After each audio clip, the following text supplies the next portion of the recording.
El abastecimiento de agua potable en la zona metropolitana podría atravesar problemas de cantidad y o calidad en el futuro cercano. La advertencia fue formulada por el ministro de Ambiente, Adrián Peña, cuando compareció hace pocos días en la Comisión de Presupuesto Integrada con Hacienda de la Cámara Alta, donde comentó lo que implica enfrentar un segundo verano seguido con escasez de lluvias. Después, hablando con la prensa, profundizó en ese diagnóstico.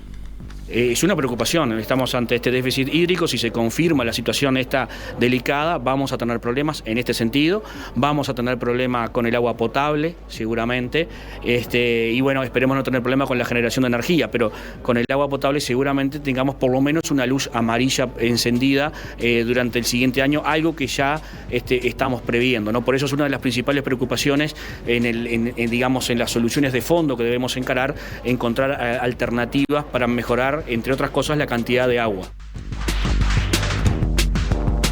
¿Cómo enfrenta OCE este desafío? ¿Cuál es el proyecto de la nueva administración?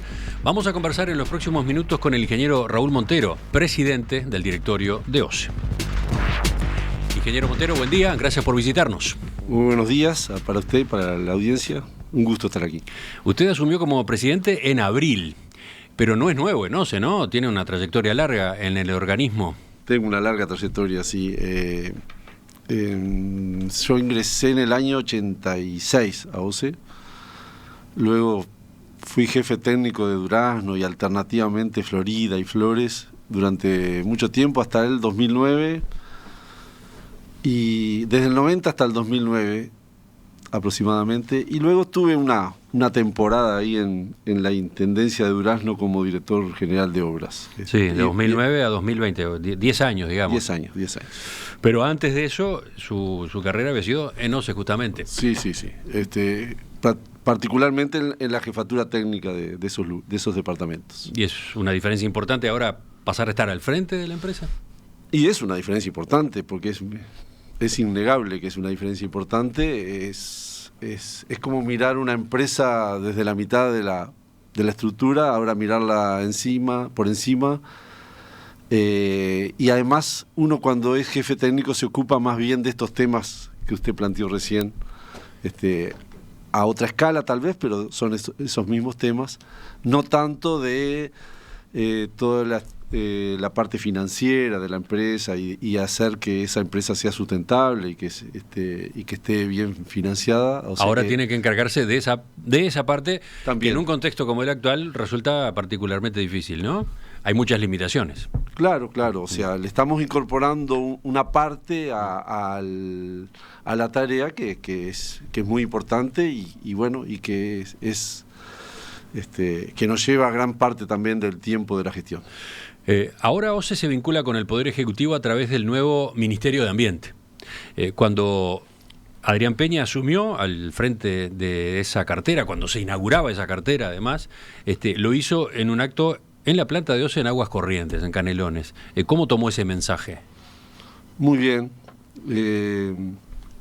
Nosotros teníamos una buena relación con la ministra de Vivienda, que era anteriormente la tutela administrativa de OCE era del Ministerio de Vivienda, Ordenamiento Territorial y Medio Ambiente en aquel momento. Luego, con la creación del nuevo Ministerio de Ambiente, pasamos, por decirlo de alguna forma, a ese nuevo ministerio con el ministro Adrián Peña. Y la verdad que recibimos ese gesto de muy buena forma, inclusive yo se lo agradecí personalmente, porque creo que OCE necesita un poco ese espaldarazo, ese voto de confianza. Uno de los principales objetivos que nos hemos marcado es ese objetivo tan intangible, tan subjetivo, podríamos decir, y por eso tan difícil de lograr, que es un poco restablecer la confianza que la gente realmente tenía en OCE antiguamente y que yo noto que tal vez lo hayamos perdido en cierto grado. Ajá. ¿Por qué? ¿Por algunos episodios que se dieron? ¿Por algunos veranos que fueron desagradables, complicados, con la calidad del agua en particular? Yo creo que sí, por algunos eventos que podríamos decir que algunos fueron muy aislados, pero que tal vez no supimos, y hablo en primera persona del plural porque realmente siento que es así, tal vez OCE no supo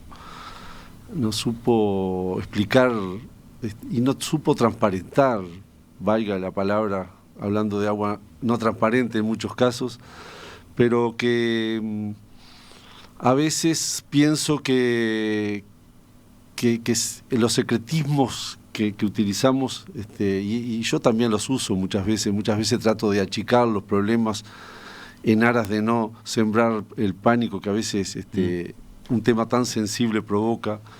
A veces no sabemos explicar bien nuestras debilidades y bueno, cuando uno no explica bien las debilidades tampoco la gente le cree las fortalezas. Yo creo que OCE tiene muchas fortalezas, tiene un agua en general de muy buena calidad, con miles, decenas de miles de análisis que se hacen al año.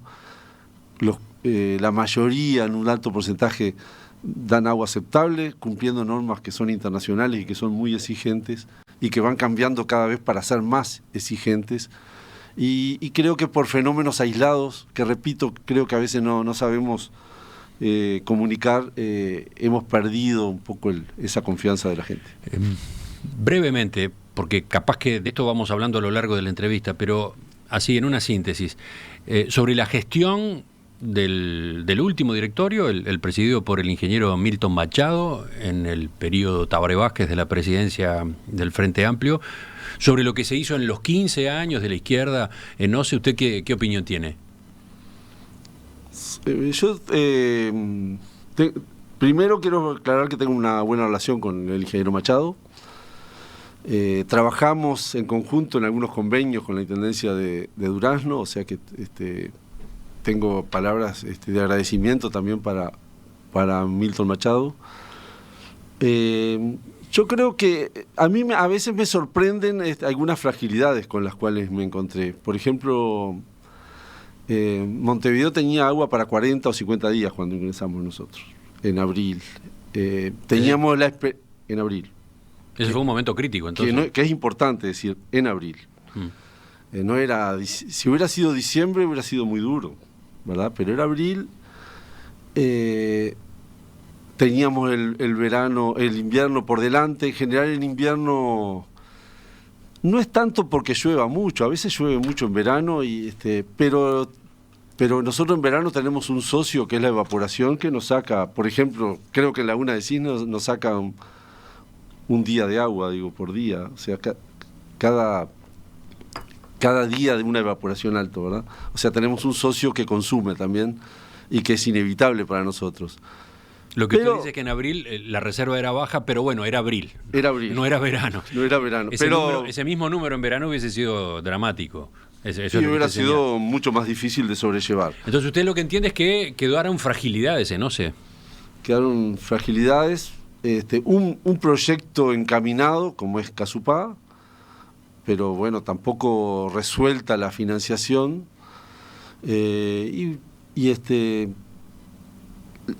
La verdad que también fragilidades en la Costa de Oro, que algunas las estamos un poco descubriendo ahora, porque yo entré a preocuparme mucho por el déficit hídrico y luego me di cuenta que también tenemos problemas de producción y de distribución que nos van a hacer difícil encarar ese tema. Vayamos justamente a la advertencia que hizo el ministro Peña en el Senado, en comisión del Senado hace pocos días. Los problemas que pueden darse con la cantidad y la calidad del agua potable en la zona metropolitana no son nuevos. No son nuevos. No son nuevos. Pero ahora Peña hizo especial hincapié en que el panorama en este momento, en los próximos meses, aparece más complejo porque vamos a pasar por un segundo verano seco consecutivo.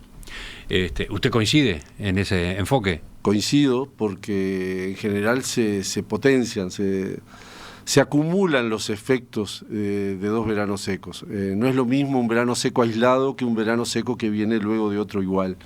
Así que la ventaja que tenemos es que aprendimos también de la gestión del año pasado y estamos tratando de gestionar en forma diferente. Por ejemplo, en el caso de Aguas Corrientes, tratando de reservar al máximo Paso Severino, Por más que tengamos prácticamente 100 días de agua embalsados, porque tenemos unos 65 ahora, 65 millones de metros cúbicos y gastamos unos 600.000. Y además el río Santa Lucía sigue aportando, o sea, no está cortado. Pero igual creo que bueno, es para prender la luz amarilla también. A ver, capaz que tenemos que decodificar acá algunos términos que usted mismo acaba de usar, porque el oyente, no sé, creo que no tiene el mapa, la estructura, ¿no?, de represas y de plantas potabilizadoras de OCE, por lo menos en esta zona. Si entiendo bien, esas fragilidades de las que usted habla se resumen en que tenemos una única usina de potabilización para el grueso del área metropolitana, que es justamente la de Aguas Corrientes, ¿no? Sí, y un embalse que nos da para esa cantidad de días, haciendo una cuenta muy grosera. ¿Cuál es el embalse? El embalse de Paso Severino. Ahí está. Entonces tenemos una única usina de potabilización y una única fuente de agua, que es el río Santa Lucía, la cuenca del Santa Lucía, que a su vez sabemos que en los últimos años ha acumulado problemas, por ejemplo, de contaminación, etcétera, ¿no? Claro. La administración anterior eligió como posible solución hacer una presa en Casupá. El arroyo Casupá es un afluente de esa misma cuenca. Aumentar la capacidad, son casi, redondeando 70 millones Paso Severino, Casupá serían 100 millones. ¿100 millones de metros cúbicos. Uh-huh. Eso haría que tuviéramos otra tranquilidad. O sea, en este momento tendríamos más de 160 millones de metros cúbicos reservados y estaríamos gastando unos 600.000. O sea, capaz que en la emisión en video podemos colocar un mapa que tiene OCE en su sitio web y que muestra justamente toda esa zona. Bien. Allí está la planta de Aguas Corrientes, digamos, en el ángulo inferior izquierdo, la planta de Aguas Corrientes ahí, y Casupá está allá arriba, ¿no? En la parte superior del mapa sobre la derecha. Con una línea roja. Con la línea roja. Ahí estaría esa otra represa, la represa alternativa, la que se sumaría a la de Paso Severino, que hoy es la gran fuente. Pero bueno, y también están previstas otras presas más chicas, ¿no? En ese esquema que se había diseñado, en el que se había estado pensando, Casupá era la principal alternativa, pero no era la única, ¿no? Hay una presa del Soldado que todavía no estamos, está más en cerca del micrófono superior derecho. Ahí está, en el ángulo superior derecho se ve la del Soldado, que sería otra de las que se construiría. Emiliano, yo quiero decir que estas ideas, conjuntamente con Paso Severino, son de los años 70, o sea, tampoco... Paso Severino es relativamente nueva, es 86. En el 86 se inauguró, y fue prevista en los años 70 como para construir rápidamente. Creo que estaba previsto en el año 76, llegó 10 años más tarde. Y bueno, Casupá estaba prevista mucho antes, ¿no? Supongo, yo no tengo muy claro esa fecha, pero por lo menos a principios de este siglo. Así que bueno, si el oyente no tiene el mapa a mano, recuerden que Aguas Corrientes, donde está la planta potabilizadora, se encuentra en el departamento de Canelones, sobre Santa Lucía, pero en Canelones. La Paso Severino también, pero la represa de Casupá no, estaría en Florida, ¿no? Sobre Santa Lucía, pero en el departamento de Florida. Las dos están en Florida, ¿no? Paso Severino también. Está enfrente a Mendoza. Está bien. Una está en el río Santa Lucía Chico, Paso Severino, y la otra estaría en la cuenca de Santa Lucía Grande. Ahí o sea, estarían en dos ríos diferentes que se unen aguas arriba de Santa Lucía, la ciudad de Santa Lucía. Entonces, a los efectos de tener mayor volumen de agua para abastecer a la zona metropolitana y especialmente a Montevideo, se había estado trabajando en la dirección esta que recién comentábamos, ¿no? La construcción de una segunda represa, una represa alternativa grande, importante, en Casupá. Pero no se concretó, no se puso en marcha ese proyecto. Por otro lado, en cuanto a la calidad del agua, se elaboró un plan, ¿no?, para comenzar a atacar los inconvenientes de contaminación que están dispersos a lo largo de toda la cuenca. Eso sí se puso en marcha, habrá que evaluar con qué velocidad y con qué resultados, ¿no? Bueno, hay un plan de monitoreo permanente de la cuenca de Santa Lucía, porque con el fin de tomar medidas... todo el tema de bacterias se puede atacar de 3 formas. Tal vez la más de fondo, pero la que tiene más inercia, sus buenos resultados, o sea, los resultados, la que es más lenta sería atacar el tema de fondo, que es mejorar la cantidad de nutrientes que ingresan al agua, a los ríos, a las lagunas, y eso está un poco por fuera de los cometidos de OCE. Indudablemente que sería la solución más de fondo, pero también es relativo su pensar en ella por diferentes motivos. Las otras que nos quedan es robustecer las usinas para que estén más preparadas para resistir esa llegada de cianobacterias. Bueno, y de hecho se ha trabajado en esa dirección. Se ha trabajado en esa Hoy dirección. la potabilización es más compleja y más cara que antes, ¿no? Se ha trabajado en aguas corrientes, se ha trabajado en Laguna del Sauce, fuertemente en Laguna del Sauce queremos inaugurar ahora antes de poner en marcha, más que inaugurar antes de la temporada de verano. Y en todas las usinas del interior, recordemos que OCE tiene la particularidad de que en cada localidad prácticamente se cumplen todas las tareas, que es captación de agua, producción, potabilización, comercialización, distribución. O sea, es un poco diferente a algunas otras empresas públicas. También han sido preparadas para dosificar, por ejemplo, carbón activado o mejorar algunos procesos a los efectos de hacer frente a eso. Y lo otro que nos queda para las cianobacterias es estar atentos y que no se nos aparezcan de golpes, como ha pasado, ¿verdad? Usted hablaba recién de las usinas potabilizadoras en otros lugares del país, en otras zonas del territorio nacional. Claro, sí, en algún momento tenemos que hablar del interior en su sentido más profundo. Hoy nos estamos concentrando en el área metropolitana, que es donde los desafíos son más grandes, ¿no?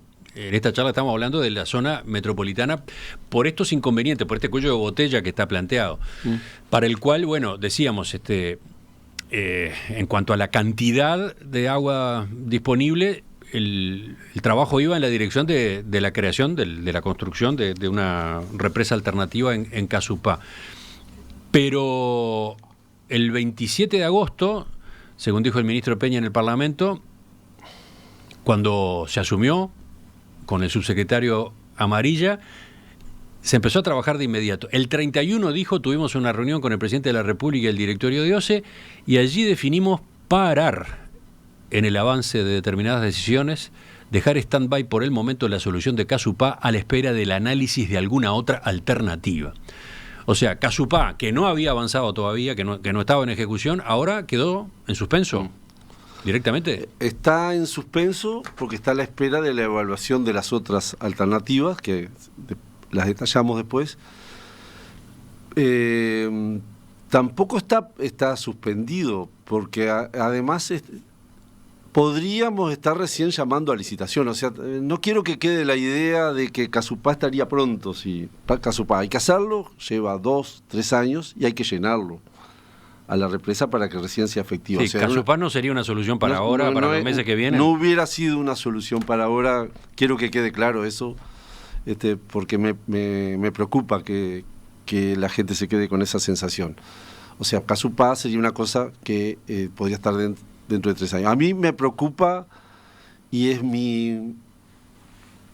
debemos tomar la decisión rápido.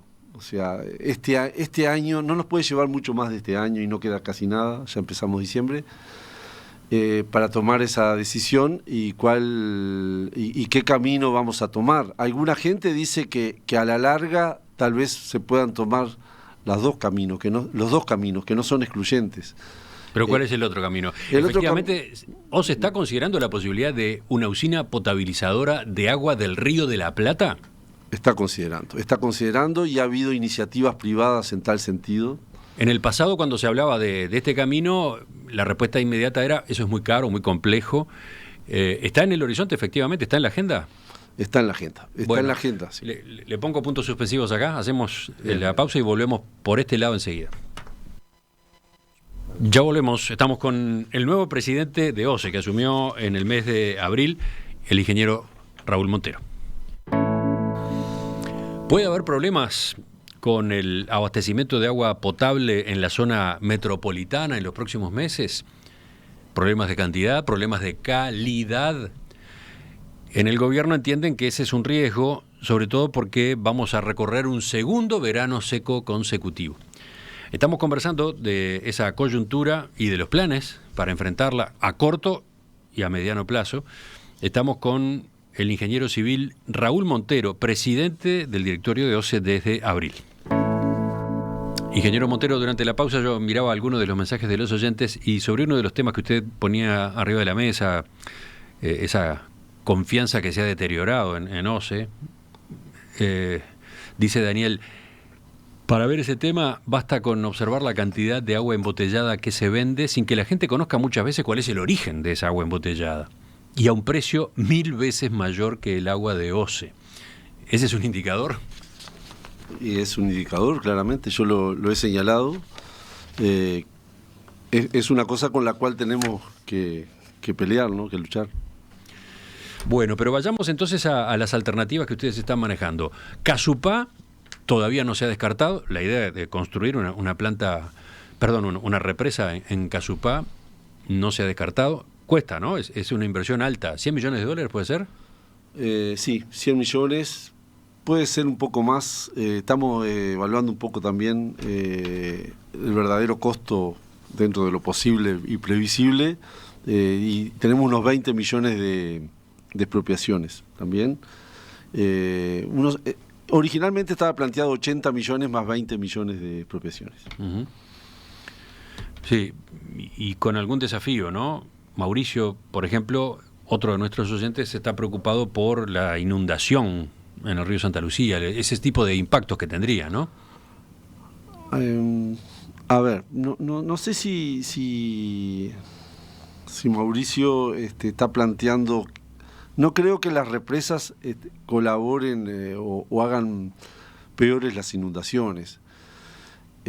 Creo que al revés sería que podrían regular, por más que en las represas de OCE, y es una discusión que tenemos por Vaso Severino, no están preparadas para regular los caudales del río, porque los caudales que nosotros manejamos son muy pocos, son muy chicos en relación a lo que corre en un río cuando está crecido. O sea, no tenemos gran capacidad de regulación con nuestros caudales. Para poder tener más capacidad tendríamos que tenerla vacía previo a una posible lluvia, y es un riesgo que es muy difícil de correr para OCS. Ajá. Pero entonces, ¿cómo jugaría Casupá en ese sentido? Yo creo que no, yo creo que Casupá es solamente que Mauricio se esté refiriendo a que estamos inundando, o sea, toda represa. Obviamente eso sí va a ocurrir si se va por ese camino. Va a ocurrir, y eso tiene sus contras y realmente es un efecto no deseado, por más que pueda ser necesaria una represa. Uh-huh. Pero, o sea, si vamos por el lado de que pueda crear mayores efectos de las inundaciones, diría que no. Si el mensaje es por el efecto no deseado de inundar 3.000 hectáreas, le doy la razón, y puede ser uno de los costos que tengamos que pagar para hacer la represa. Bueno, pero una represa también es un atractivo. Después tiene otros usos posibles, tiene algunas ventajas, ¿no? Sí, claro, pero desde el punto de vista ambiental tiene sus aspectos negativos. Toda represa, ¿verdad? Ahora, Casupá trabajaría sobre el mismo río. Dependería del mismo río, en definitiva. La misma cuenca. La misma cuenca del río Santa Lucía. Allí se puede sostener que hay una debilidad. Hay una debilidad estratégica, podríamos decir. Son dos brazos del mismo río, de la misma cuenca, si lo consideramos con Paso Severino. Cuando se diseñó Casupá se pensó en mantener un caudal mínimo, que los proyectistas se imaginan como un caudal que mejore la calidad que no mejore la calidad, pero que impida que se den algunas condiciones para la formación de cianobacterias al tener un caudal permanente. Uh-huh. Eso es un poco discutido por algunos técnicos, pero yo creo que debe tener un efecto positivo razonable. O sea que tampoco es solo cantidad, sino que tiene algo de calidad también el tema de Casupá.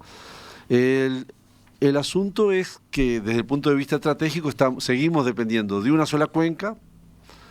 Uno podría imaginarse todas las catástrofes que pueda, ¿verdad? No sé si vale la pena hacerlo, pero teniendo en cuenta la cantidad de población abastecida, el 1.600.000 personas que dependen de ese abastecimiento, todo indica que lo más adecuado es diversificar, ¿no? Sí. ¿Qué opción de diversificación hay si no se va por la cuenca del río Santa Lucía? ¿Efectivamente ha revivido, ha pasado al frente la posibilidad de instalar una o más de una usinas desalinizadoras? Es difícil de decir la palabra. La practiqué un rato anoche. Sí, ya veo. ¿Efectivamente está pensándose en la posibilidad de recurrir al Río de la Plata, por ejemplo? Sí. Acudir al Río de la Plata no solo es desalinizar, porque podríamos también tener una usina convencional si nos alejáramos hacia Colonia. Claro. O sea, no tanto, ¿verdad? O sea, el límite entre San José y Colonia, Bocas de Cufré, hay una tradición de Arasatí, que Arasatí creo que es un poquito más al este de ese límite. Siempre se habla, a veces el proyecto Arasatí. Y ahí, en ese lugar, salvo 10 días, y creo que no son 10 días al año, es mucho más, en un periodo más largo de tiempo, puede ser que haya cloruros, o sea, un poco de sal, mayor a lo admisible, o sea, en un muy bajo porcentaje, teniendo en cuenta que además Aguas Corrientes no tiene por qué desaparecer, que nosotros tengamos una usina que solo no pueda funcionar 10 días cada un periodo de tiempo mayor al año, creo que tampoco es un drama. Ahora sí. Esa es una buena observación. No tendría que ser una planta desalinizadora necesariamente. No. Podría trabajar con agua básicamente dulce, claro, del Río de la Plata, de ese lado, del oeste de Montevideo. ¿Dónde se instalaría en ese caso la planta? ¿Hay una idea? Hay ideas. Se ha hablado últimamente de Bocas de Cufré, es un arroyo que desemboca ahí al oeste de la costa del departamento de San José. Sí, no está fijado totalmente, pero hay gente que está elaborando un proyecto en ese sentido, porque hay alguna iniciativa privada que ya fue presentada y que tenemos que evaluar y que están llegando a OCE. Tenemos un periodo de tiempo ahí para evaluarlo, que plantean una solución de ese tipo. Y hay alguna empresa que plantea una doble opción, por ejemplo, de agua dulce. Una que sería hacer una usina y bombear agua hacia Montevideo potable, complementaria de Aguas Corrientes, y otra que sería bombear agua bruta hacia Aguas Corrientes. Nos perdemos esa ventaja estratégica de tener la doble usina, pero también puede ser una solución más barata, más en cuenta, y que por lo menos nos saque de este problema que tenemos en un mediano plazo. Claro, abastecer a la planta de Aguas Corrientes con agua del Río de la Plata. Sí, darle más materia prima de otro lado. Nos perdemos ese valor estratégico de tener una doble planta, pero tendríamos una doble cuenca. Pongamos el acento en lo principal. Plantas de este tipo, plantas que se nutrieran del Río de la Plata, o del Océano Atlántico eventualmente, tendrían la ventaja de trabajar con un recurso infinito, ¿no? Sí. En esos casos no habría problema con un verano seco, etcétera, etcétera, ¿no? Sí. Yo quiero decir, Emiliano, que Juan Lacase saca agua del Río de la Plata y Colonia también, y Buenos Aires también. O sea, no estamos inventando demasiado. O sea, el agua, en esa zona que hay una gran influencia del río Uruguay, de los ríos Uruguay y Paraná, es dulce realmente el agua. De todos modos, veía algunos mensajes de la audiencia. Mauricio, por ejemplo, destaca que la tecnología de desalinización evolucionó mucho y el costo ha bajado, sobre todo en cuanto a la energía necesaria para el proceso. Correctísima la apreciación. Lo que antes era un costo de producción carísimo, ahora se ha puesto mucho más a tiro, comparable con los valores de las usinas convencionales, recordemos que además esas plantas de ósmosis inversa trabajan con presiones altas, o sea, tienen un costo energético, pero tengo entendido, no soy un experto en el tema, que se habla mucho de recuperar energía, y entonces se han vuelto más eficientes. Israel ha dado ese paso, por ejemplo. Sí, nosotros hemos tenido contacto con técnicos israelíes hace un tiempo. Ellos se han mostrado interesados en ese tema y bueno, si optáramos por una desalinizadora, podría estar mucho más cerca de lo que está Montevideo, ya tal vez en el departamento de San José, pero mucho más cerca de la desembocadura de Santa Lucía. Las plantas desalinizadoras también tienen una planta convencional incorporada, porque primero le sacan la turbiedad al agua y luego le sacan, o sea, indudablemente que estamos hablando de más dinero, pero los costos ya son mucho más accesibles. Primero comenzamos hablando de $500 millones cuando empezamos a hablar de este tema, y ahora estamos hablando no de la mitad, pero de unas 300 y pico de millones de dólares, que hay que afinar el número, pero que ya hacen que sea más considerable la solución. Entonces, ¿cuándo van a tomar una decisión de cuál de estos caminos se sigue? Yo, en todas las reuniones que hemos tenido y que citó un poco Peña en ese audio que escuchamos, decía un poco en forma desesperada que es una resolución que la tenemos que tomar este año. Cada vez me queda menos, pero yo sigo tratando de que sea así. Hace unos días hablé con Amarilla, con el subsecretario. Seguramente esta semana nos encontremos para tratar de poner todas estas cosas que estamos conversando. La verdad que no estamos poniendo todo, estamos hablando un poco a corazón abierto, porque estamos tratando de mostrar un poco nuestros problemas para que se note un poco la preocupación que tenemos, y somos conscientes de la importancia que es darle continuidad al agua potable a una zona tan importante, ahora, tan grande, ¿no? Hablando de problemas de OCE, hay un problema serio que es la caja, ¿no? ¿Cómo encara inversiones de este monto? Se lo pregunto porque entre los oyentes ahora, mirando los mensajes, aparece la inquietud a propósito de que se vaya a mecanismos de privatización. Bien, nosotros tenemos un régimen jurídico. El artículo 47 de la Constitución nos reglamenta esa situación, y nuestra voluntad, por supuesto, que es cumplir la Constitución. Sí, recordemos, hubo un plebiscito. Hubo un plebiscito en el 2002, específico en esta materia, y quedó ya marcada la cancha, punto. Quedó marcada la cancha. Esas son las leyes de juego.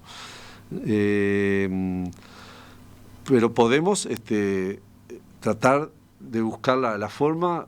Yo lo que creo que OCE no puede privatizar es la operación. O sea,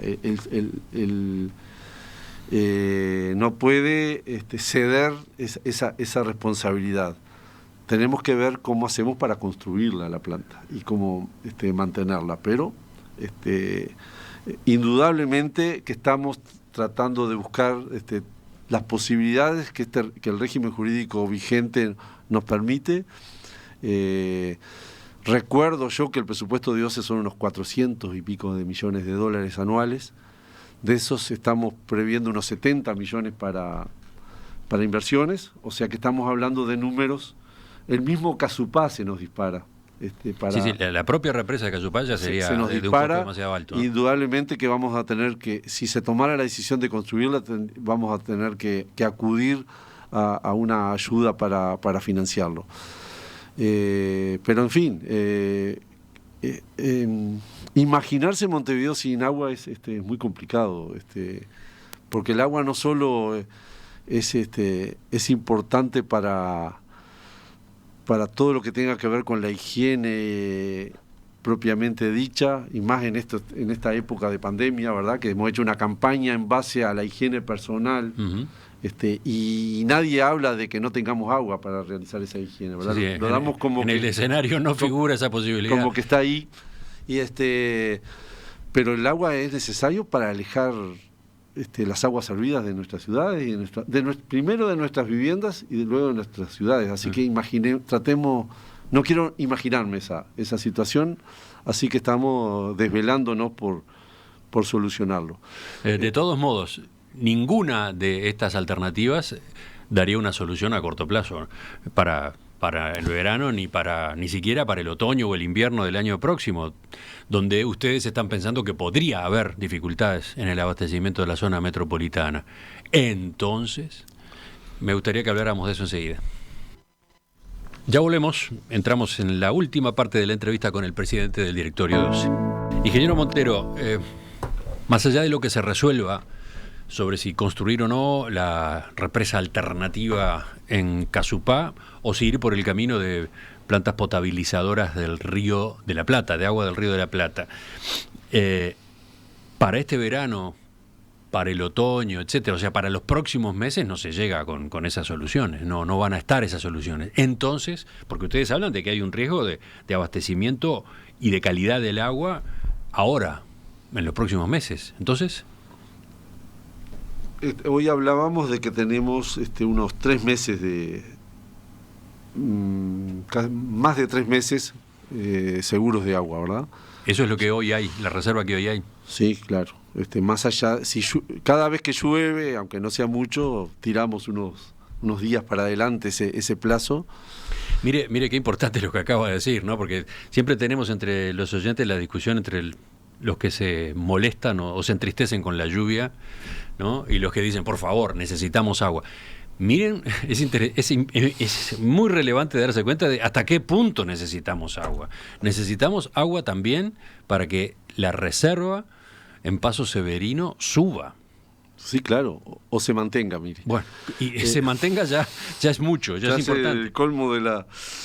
No, claro que sí, lo que pasa es que eso siempre pasó, Emiliano. Yo los he escuchado a ustedes y que cuando empieza a apretar una sequía y empezamos a decir que es buen tiempo, cuando no llueve, siempre empieza a haber gente que... Sí, la discusión se da enseguida. Que discute qué quiere decir buen tiempo, ¿no? Sí. Bueno, pero hasta este punto llega la cosa. No, digo, porque en este ángulo se piensa poco. En el de abastecimiento del agua potable se piensa poco. Sí, con la ventaja que tenemos nosotros, el agro una persona que tenga un establecimiento de campo necesita que le llueva en su campo, no le sirve de nada que le llueva al vecino. Nosotros tenemos cuencas relativamente importantes que una lluvia en la cuenca aislada seguramente tenga un efecto favorable. No tiene que llover necesariamente en la represa de Paso Severino. No. Bueno, entonces, tenemos, decía usted, reservas para 90 días. Yo hablé de 100 días porque redondeé 60 y pico de millones de metros cúbicos y gastamos 600.000. Pero el río sigue trayendo agua, o sea, no estamos en un momento de corte del río, o sea que esos 100 días se estiran un poco más. Yo creo, sinceramente, el entonces con puntos suspensivos. ¿Y entonces qué hacemos? Yo creo que, y no quiero evadir la respuesta, seguramente hemos vivido algunas crisis. Creo que seguramente hay cosas para hacer que no son fáciles de hacer y que llegado el momento, pero con esa bandera roja un poco más a la vista que se puedan tomar. Usted dice prohibiciones, control del uso del agua. Bueno, para empezar. Eso puede ser. Algunas ciudades empezaron a fraccionar por zonas. No quiero ni pensar todavía en eso. Alguna vez se planteó un bombeo de emergencia con otros criterios del Río de la Plata. O sea, es una idea que puede resurgir, pero No entiendo, ¿cómo es eso? Bueno, una cosa es hacer una toma de agua del Río de la Plata con criterios permanentes y una infraestructura permanente. Otra puede ser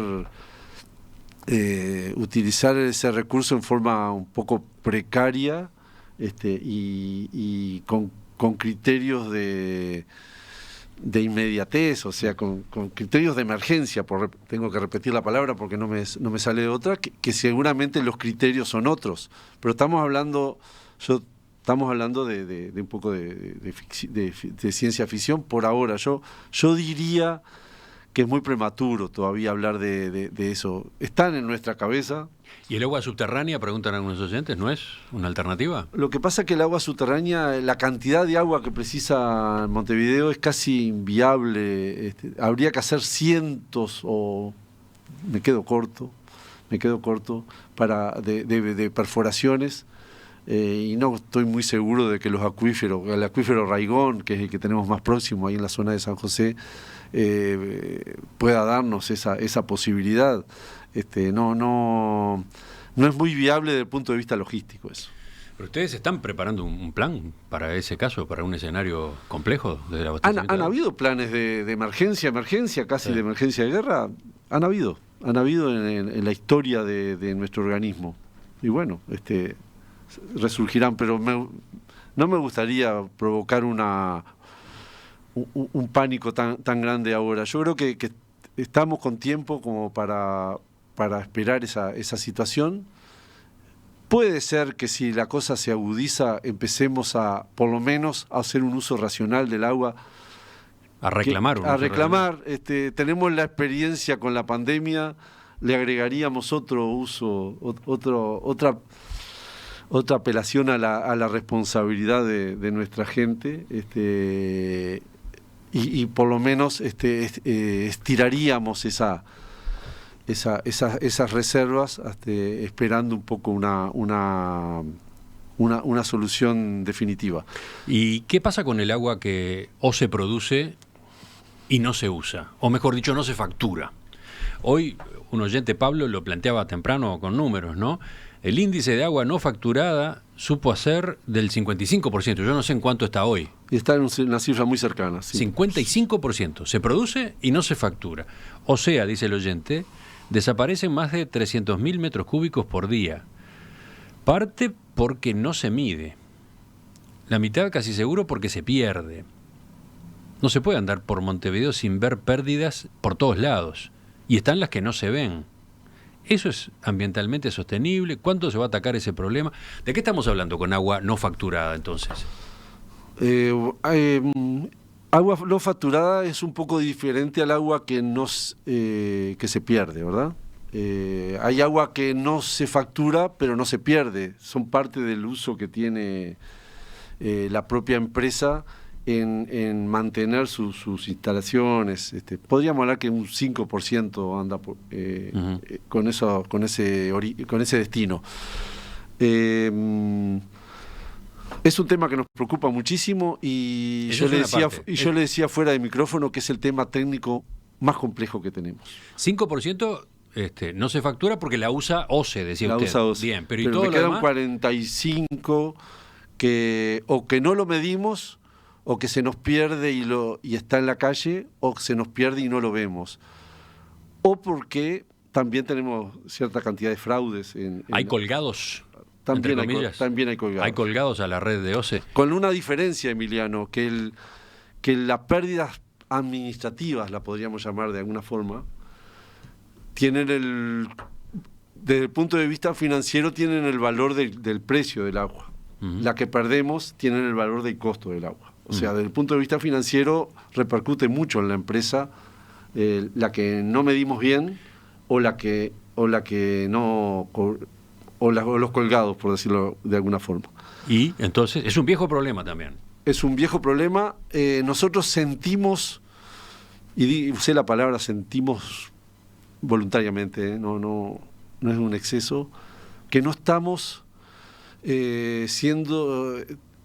no le estamos dando un destino estratégico correcto a los 8 o 10 millones de dólares que gastamos por año con ese destino, con el hecho de reducir. Porque notamos que es más lo que gastamos que lo que realmente nos produce como beneficio, aunque lo hagamos en un plazo largo. ¿Qué son esos 10 millones de dólares? Nosotros tenemos licitaciones RANC o actividades RANC. RANC es reducción de agua no contabilizada, que son o sustitución de tuberías, distintas correcciones a los sistemas de distribución de agua potable para reducir las pérdidas. Notamos que no nos están dando los resultados que nosotros queremos. Y yo le decía fuera de micrófono también que tampoco nuestra meta puede ser el 100, porque el 100 es un valor un poco inalcanzable y un poco ilógico desde el punto de vista económico. Llegaría un momento que ya sería mucho más caro seguir tratando de reducir el valor de agua no facturada con respecto al costo del agua que se pierde. Pero ese valor no puede ser el 55 ni el 50, tendría que ser un valor más cercano al 75 o el 80, o sea que esa podría ser una verdadera meta para nosotros. Yo creo que tal vez no hemos dirigido bien esos montos, que son muchos. Creo que me gustan más algunas, por alguna experiencia propia y por alguna experiencia de comportamiento de redes, que tal vez que habría que apuntar más a cómo al modo de funcionamiento de las redes y no tanto a sustituir algunas redes. Creo que estamos pagando costos. Nosotros tenemos 17.000 kilómetros de red. Sustituimos menos del 1% de esas redes. Quiere decir que nos llevaría 100 años tener las redes nuevas, y cuando lleguemos ya tenemos redes viejas. Valga el chiste casi, o la broma. Creo que tenemos que buscar otra estrategia. ¿Cuál? Algunos hablan de que nos llevaría 400, 500 millones de dólares cambiar toda la red. Es un monto prácticamente inalcanzable. ¿Cuál? Me pregunta usted. Yo diría que no es sustituir sin mucho criterio, sino tratar de mejorar el funcionamiento de las redes, aportarles tecnologías, que ya se ha hecho. No quiero que me digan ya lo estamos haciendo, porque es cierto, pero creo que habría que poner más énfasis, controlar más las presiones innecesarias, sectorizar más las redes y tratar de que no haya presiones que no sean necesarias para dar un buen suministro de agua. Con eso también ahorraríamos energía.